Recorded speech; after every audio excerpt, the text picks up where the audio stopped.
ओम भूर्भुवः स्वः तत्सवितुर्वरेण्यं भर्गो देवस्य धीमहि धियो यो नः प्रचोदयात्। Good morning.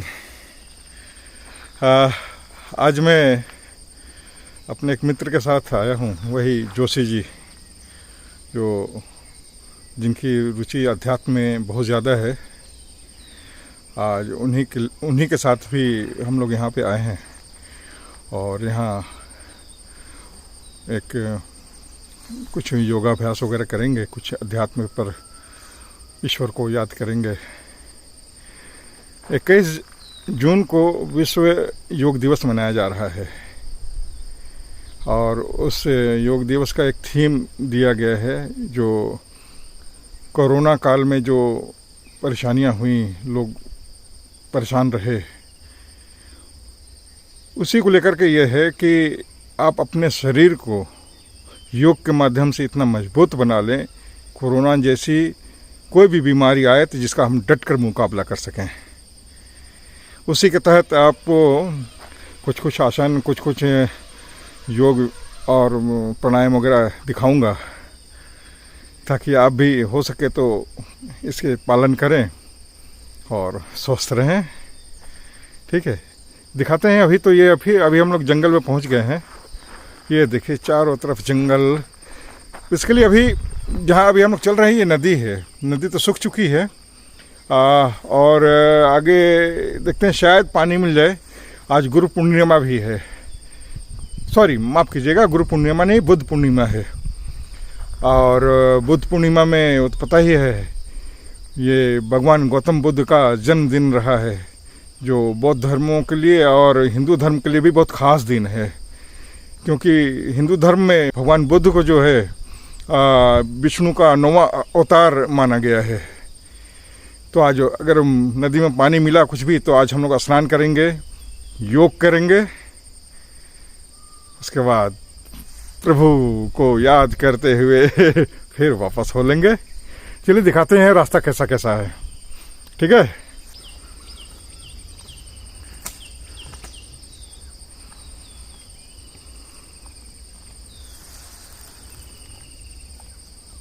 देखिए ये अभी हम लोग लगभग अभी पहुंचने वाले हैं। अभी थोड़ा बचा हुआ है और ये मात्र संयोग है कि जोशी जी से मेरी मुलाकात हुई और उनका जो अध्यात्म और योग के प्रति जो मतलब समर्पण है, वो सचमुच तारीफ़ काबिल है। वो कहीं न कहीं मुझे प्रेरित कर रहा था। तो इधर हम लोग कुछ ज़्यादा ही मिलना जुलना हो गया था और बोले कि चलो चलते हैं, आज प्रकृति के बीच में आज हम लोग योगासन करते हैं और योग का महत्व को समझते हैं। तो ये देखिए जोशी जी हमारे साथ हैं। हेलो। हाँ, जैसे मनोज जी का ये है कि ये बहुत सारी ऐसी जगह हैं झारखंड में जो खोज रखे हैं, जो इनकी यात्राएं चल रही हैं। हाँ। नई नई जगहों की। तो हम लोग का जो हुआ आज उसी का एक अगला कड़ी है। हाँ। कि मनोज जी तो पहले अपनी टीम के साथ आ चुके हैं यहाँ पर, लेकिन आज हम लोग का मन हुआ और आज बुद्ध पूर्णिमा का भी दिन है जी। आज नदी सरोवर में स्नान का एक विशेष महत्व होता है, क्योंकि कल जो पूर्णिमा की जो पूरी चांद की जो राशि पानी में पड़ी है, जी, उस जी। राशि का प्रभाव होता है आज पूर्णिमा के दिन। और ऐसी बहुत सारी चीजें हैं, सूक्ष्म चीजें हैं। तो ये जो है, इसमें एक हम लोग की आगे नेक्स्ट यात्रा बोला जाएगा मनोज जी के साथ। और मनोज जी का और इतनी खूबसूरत जगह, हमको 1-2 फोटो शेयर किए थे ये कल। इतनी खूबसूरत जगह है, मतलब वो तो देख के लगता है कि पहुंचा जाए उसमें। तो हम लोग की यात्रा शुरू करते हैं। चलिए। ये आपको एक अलग शक्ति स्नान से मिलेगी। इसीलिए पूर्णिमा के दिन नदी सरोवर में स्नान का महत्व है। चंद्र, सूरज और चांद आपके दो मुख्य ग्रह हैं। इसके शरीर पे आपको बहुत इफेक्ट करते हैं दोनों। इधर से दाहिने तरफ से वहाँ उसको पार करते हुए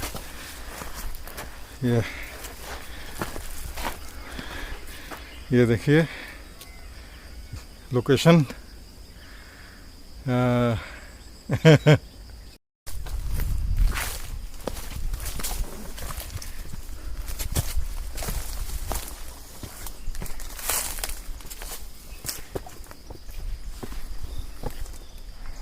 कहाँ पहुँचना हमको टारगेट बताइए जगह। अभी आगे। कहाँ है? इधर है ना? हाँ इधर। कमल हाँ।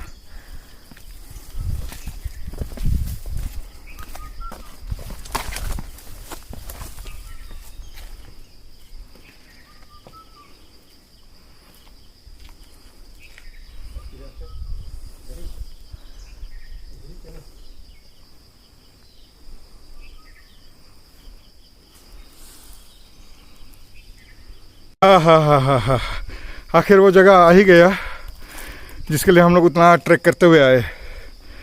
और संजोग देखिए, पूरी नदी सूखी भी है और ये जगह जो है अभी भी वो पानी से लबालब भरा हुआ है। ओहो,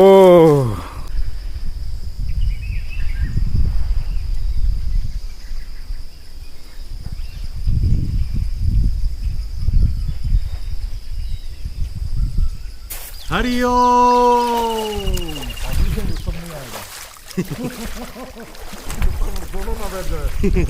कट जाएगा सब। आसन लगाइए। चलिए शुरू कीजिए। हाथ जोड़िए। ओम भूर्भुवः स्वः तत्सवितुर्वरेण्यं भर्गो देवस्य धीमहि धियो यो नः प्रचोदयात्। ओम भूर्भुवः स्वः तत्सवितुर्वरेण्यं भर्गो देवस्य धीमहि धियो यो नः प्रचोदयात्। अब हम लोग अब जल योग होता है एक जी। अब जल योग के हम लोग करने जा रहे हैं आज। हाँ। हमने हवा के साथ प्लेन सरफेस में बैठ के बहुत योगा किया है। जी, जी। लेकिन जल में भी योग होता है। इसमें 2 तत्व मिल रहा है आपको। जल तत्व मिल रहा है, हाँ। पृथ्वी तत्व मिल रहा है, आकाश भी मिल रहा है। तीनों तत्व आपको मिल रहे हैं। हाँ। 5 तत्व मिल रहे हैं बोलना चाहिए। तो हम लोग ओम ओम करें। पहले हम लोग करेंगे कपाल भाती से शुरू करते ठीक। हैं। कपाल भाती शुरू करेंगे, 25 बार करेंगे। ठीक।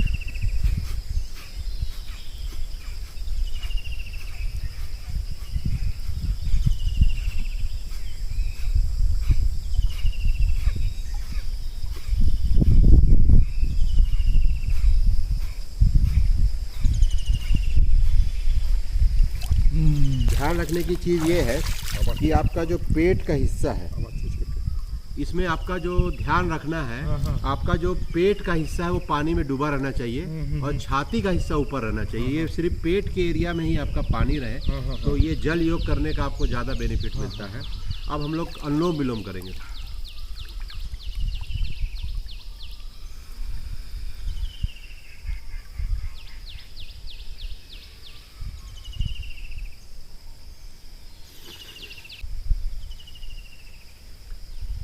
हो जाने के बाद 2 मिनट 2 सेकंड 10 सेकंड के लिए रिलैक्स करेंगे।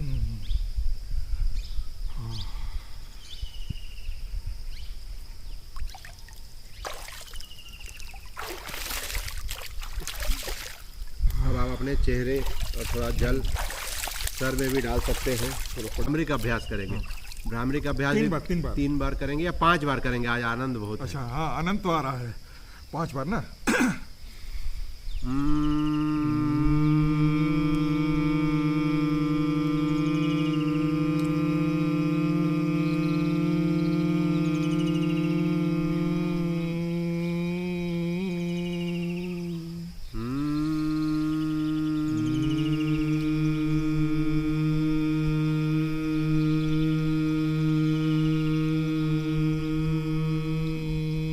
आंखें बंद रखेंगे। दोनों हाथों को धीरे धीरे रगड़ेंगे और अपनी आंखों में लगाएंगे।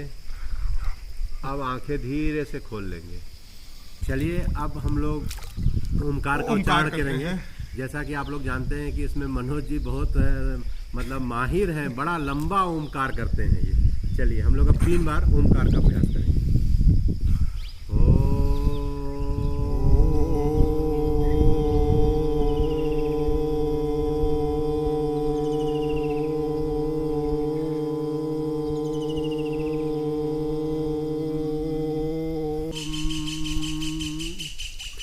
अब हाथ जोड़ के प्रणाम करेंगे और आँख खोल लेंगे। अभी जो हम लोग का अंतर्राष्ट्रीय योगा दिवस आने वाला है 21 जून को, और इसमें पूरे विश्व को भारत मार्गदर्शन दे रहा है योग का। और हम लोग के बहुत एजेंसियां, बहुत लोग योगा का प्रचार प्रसार में लगे हुए हैं। तो जो लोग हम लोग का बस यही उद्देश्य है यहाँ जल में आके इतने सुदूर जगह में इतने सुंदर वातावरण में इतने पानी में आके जल योग करने का कि योग में हम लोग भी थोड़ा सा इसके प्रचार प्रसार में सहयोग कर सके और लोगों को जागरूक कर सके कि आप घर में तो उठ के योग कर सकते हैं। हम लोग इतनी दूर आके एक जल में योग कर रहे हैं, तो ये हम लोग एक प्रेरणा बनना चाहते हैं लोगों का कि लोग घर में उठ के योग करें। और योग जो एक भारत का एक बोलना चाहिए कि एक तत्व है, एक आत्म तत्व है, उसको सबको स्वीकार करना चाहिए। जब भारत के हर घर में योग होगा तो भारत तो ऐसे ही विश्व गुरु बन जाएगा, इसमें कोई संदेह नहीं है। तो हरि ओम हरि ओम हरि ओम। अब हम लोग एक आसन करेंगे वृक्षासन, जो एक पूरी तरह बैलेंसिंग आसन है। आप अपना ध्यान को केंद्रित कीजिए, उसके बाद ये आसन संभव हो पाता है। चलिए दिखाते हैं आपको, आइए सर। अभी तक तो हम लोग सतह पे ये आसन क्या करते थे, जल में हम लोग पहली बार करेंगे। जल में वृक्षासन करने का प्रयास कर रहे हैं। हाँ। और ये सब यही जागरूकता के लिए ये सब वीडियो है कि लोग योग से जुड़े, योग करें और योग से निरोग हो, योग से निरोग बने। चले।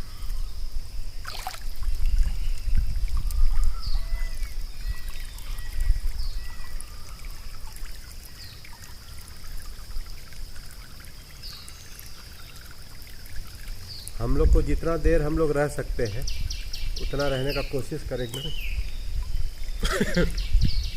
कि इसमें अगर आपको ज़्यादा देर रहना है तो किसी एक पॉइंट पे अपना ध्यान अगर आप आकर्षित करते हैं, ध्यान को केंद्रित करते हैं, तो आप थोड़ा लंबा समय तक कंसंट्रेट कर सकते हैं इस पोज में। अब हम लोग जो हो सकता है पानी में हम लोग कोशिश कर रहे हैं, वो सब आप लोग को योग करके दिखाएंगे। इसमें हम लोगों ने देखा है कि 30 डिग्री वाला जो होता है एक आसन, 30 डिग्री पैर उठाने वाला, और साइकिलिंग हम लोग से हो जा रहा है। तो हम लोग उसको करने की कोशिश करते हैं। सबसे पहले हम लोग 30 डिग्री पे अपने पैरों को उठाएंगे,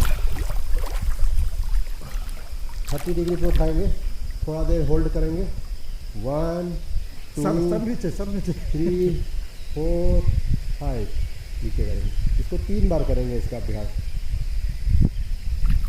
1 2 3 4 5 1 2 3 4 5। अब इसके बाद हम लोग को पवन मुक्तासन भी हो जा रहा है। पवन मुक्तासन करेंगे, दोनों पैरों को मोड़ेंगे और नाक को लाके लगाने की कोशिश करेंगे। इसको भी 3 बार करेंगे। सीधा लेट जाइए, बड़ा अच्छा सरफेस है। अब इसके बाद अपने पैरों को मोड़िए और फिर सीधा होइए, रिलैक्स कीजिए, पैरों को मोड़िए और अपनी नासिका को घुटने पे टच करने की कोशिश कीजिए। थोड़ा देर होल्ड कीजिए। इसके बाद अब इसमें हम लोग साइकिलिंग का अभ्यास बहुत अच्छा कर सकते हैं। और साइकिलिंग करने में बहुत आनंद भी आ रहा है यहाँ पर। चलिए पहले एक डायरेक्शन में,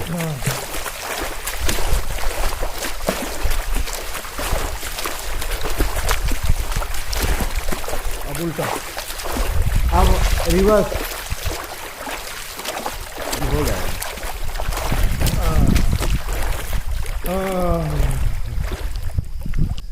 मतलब ये जो अनुभूति आज मुझे हो रही है ना,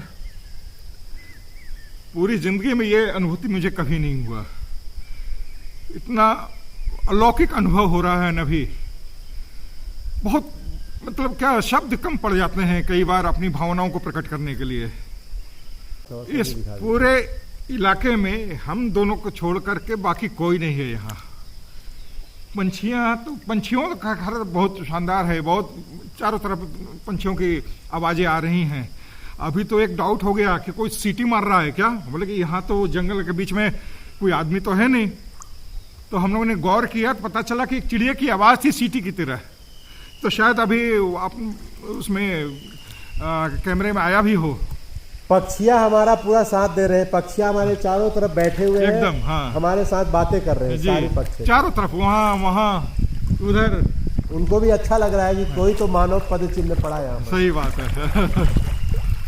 चलिए, और इस तरह हमारा आज का अध्यात्म यात्रा जो है समाप्त हो रही है।